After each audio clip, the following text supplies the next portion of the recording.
Welcome to the Jill on Money Show. It is Tuesday, April 12th. Big day today, Mark, because today we're going to get another reading on inflation, a consumer price index report, and it's going to stink. We are going to probably see another new high. It'll probably be, 8, maybe a little bit more. Maybe it'll be 8.2% year over year. And it's going to make everyone insane. And it's just going to tell you what you know, which is everything costs more. That's kind of where we are right now, partially because of the pandemic and supply chain, partially because the surging demand, partially because all the money that two administrations pushed out to help us during the pandemic used to actually chase too few goods and services. All of these things together really do spell, I think, a higher inflation rate than many people expected. And also that it's going to last longer. The Federal Reserve officials are out there saying, don't worry, we're going to take care of it. Well, I sure do hope so. Mark, do you have confidence in the Federal Reserve? Maybe I'm being naive, but I actually kind of do, yeah. You believe it. You believe it. Last week, a lot of Fed officials were yammering and saying, we are going to get busy. Meanwhile, as you start contending with higher prices and you are thinking about your own portfolio, your own financial life, questions may arise. And the good news for you is we may be able to help you out. The way that we can help you is if you go to our website, jillonmoney.com, and you click the Contact Us button, you say, here's my question. Here's what's on my mind. And if you are willing to come on the air with us, we can talk it through with you. Otherwise, I'll certainly read the email on the air. We do that from time to time, and it's a good way to kind of clean out our inbox. But we love having you join us. And today we are joined by listener Renee, who's on the line from Virginia. Hello, Renee. What can we do for you? Hi, Jill. Hi, Mark. Well, I'm at a bit of a crossroads right now. My question is, should I retire at the end of next fiscal year?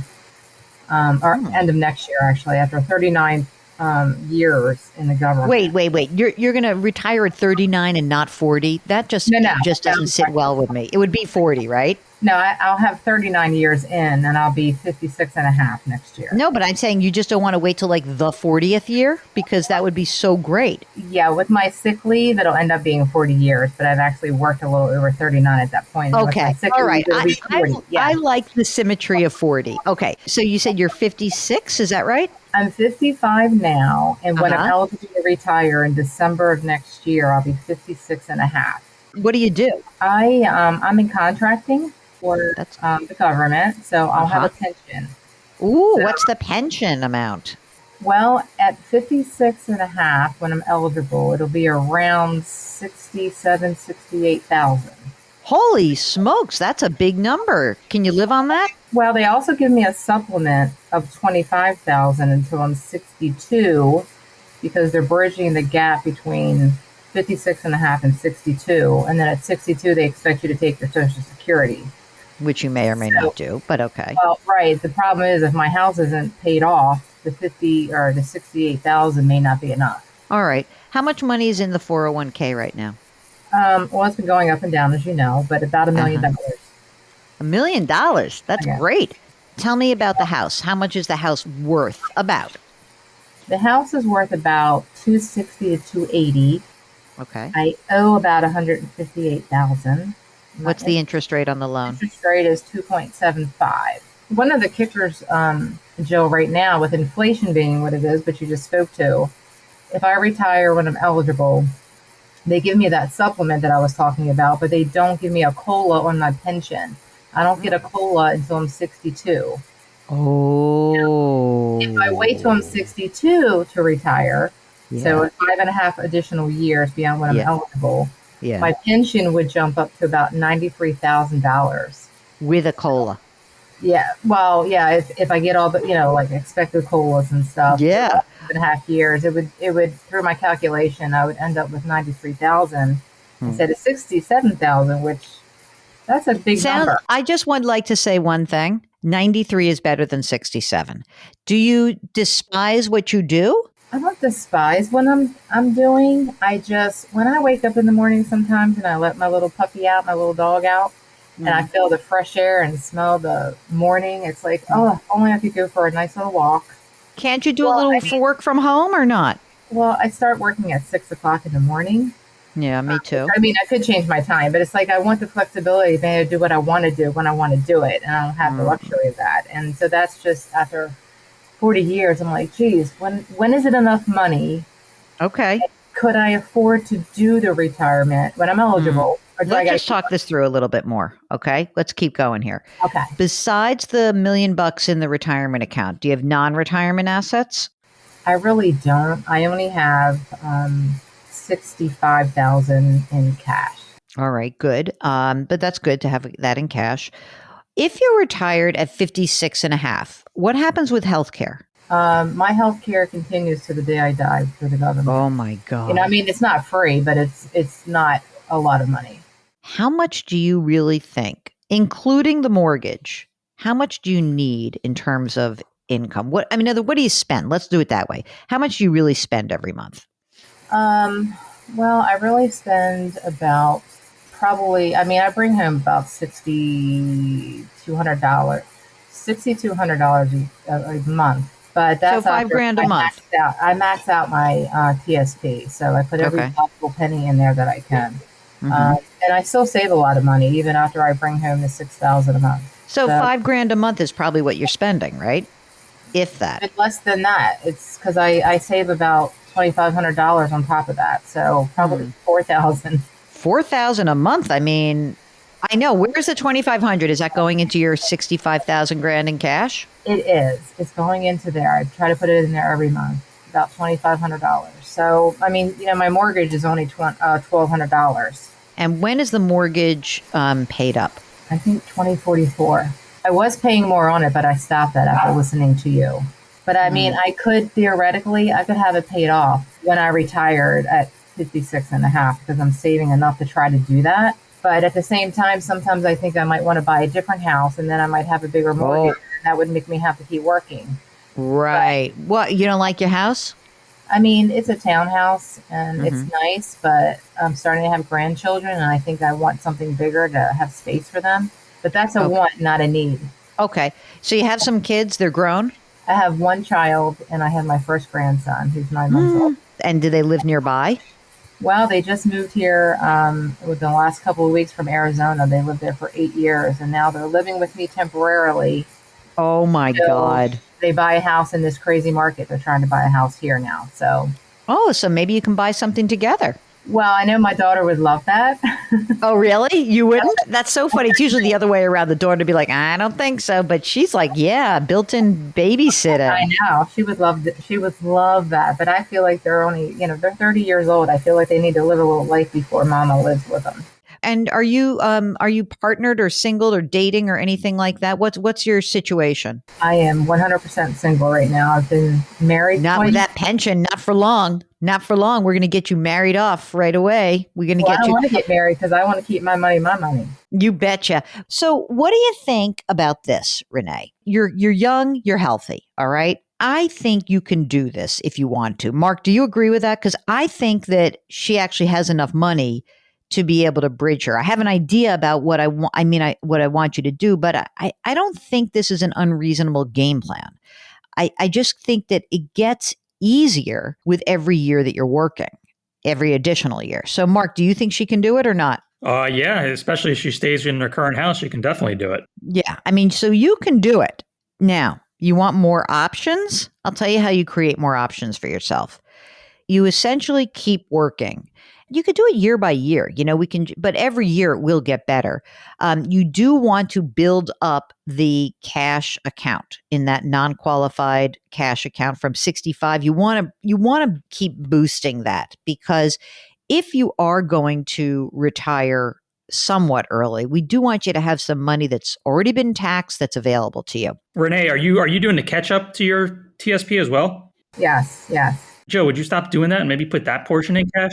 Yeah, I was thinking about that. So Renee, right now you're putting in 20,000. So for this year, everyone, you can put $20,500 into retirement accounts And then if you're over the age of 50, you can put an additional $6,500. So that means that Renee is putting away $27,000 a year. And what Mark is suggesting is that maybe because we are contemplating an early retirement or maybe even a different house, right?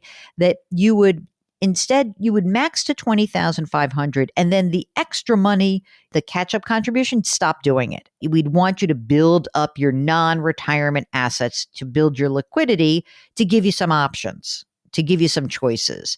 I mean, clearly the very best thing you could do would be to work until you're 62 years old financially.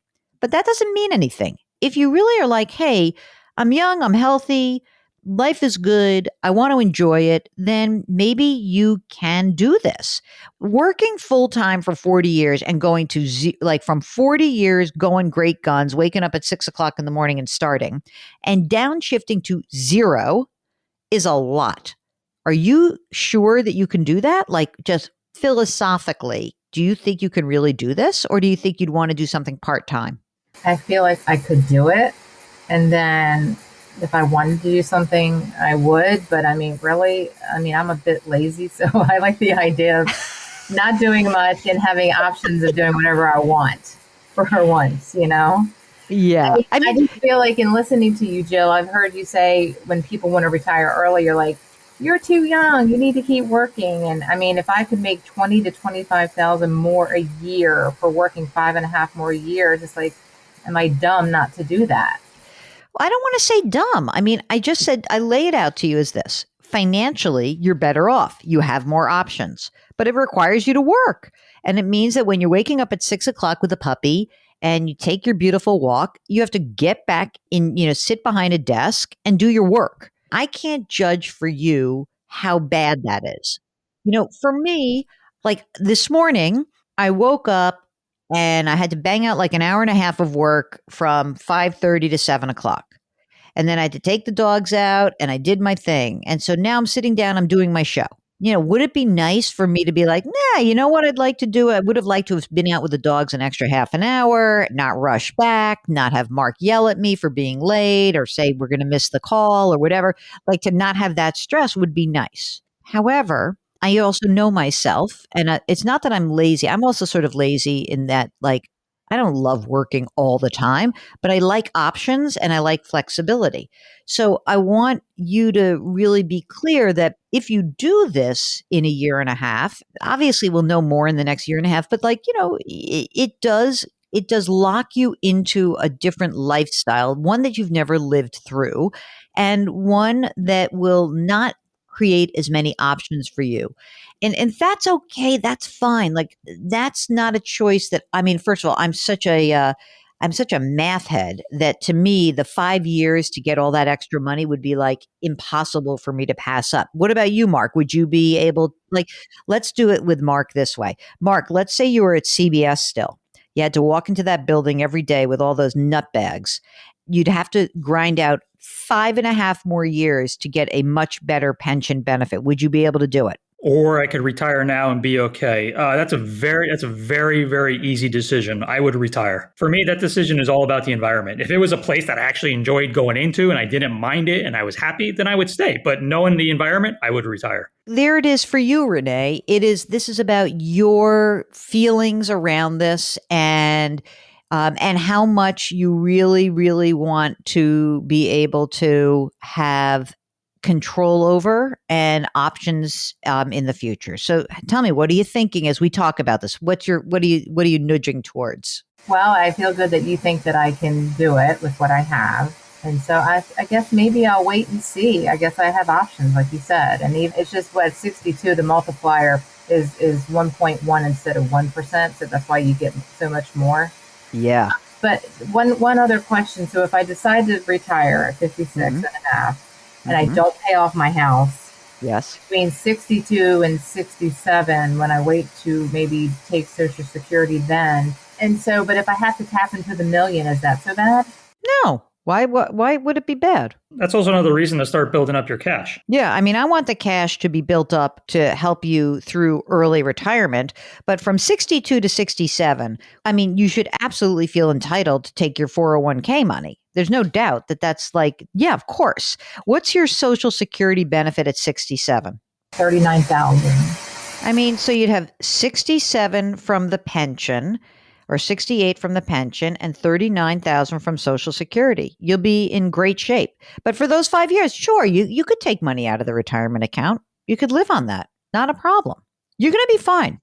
You're really going to be fine. I don't want to frame it as, would I be stupid? You tell me, how much do you not like working? How cute is that puppy? How much do you want to spend time with this grandkid while the kid's young? And, all of those things. Do you have your estate documents done? I knew you were going to ask me that. Well, they're done. They're just not notarized. Oh, come on. That's easy. Go into wherever you bank. Just get that done. I need to do that. And I will. Very good. All right. Listen, I think you're in great shape. Keep us posted. I'm interested to know. So in a year and a half, we're going to hear from you, right? Yes. All right. You're not at a crossroads. You just have different options. You know what Yogi Berra said? When you come to the fork in the road, take it. All right. That's enough for me and that's like little, old fart humor for you, gang. If you are at a crossroads and if you're at the fork and you just don't want to take it, give us a holler. Go to JillOnMoney.com. Click the Contact Us button, and we will get you on the air with us, and we'll talk through whatever is going on in your life. You can subscribe to us wherever you get your podcasts. We also have another show. It's called Eye on Money. If you wouldn't mind, could you leave a rating and a review? It does help us out. We really do appreciate that. Okie dokie. Well, as always, try to lift someone up today. It will make that person feel better. It will make you feel better. Grit, growth, grace.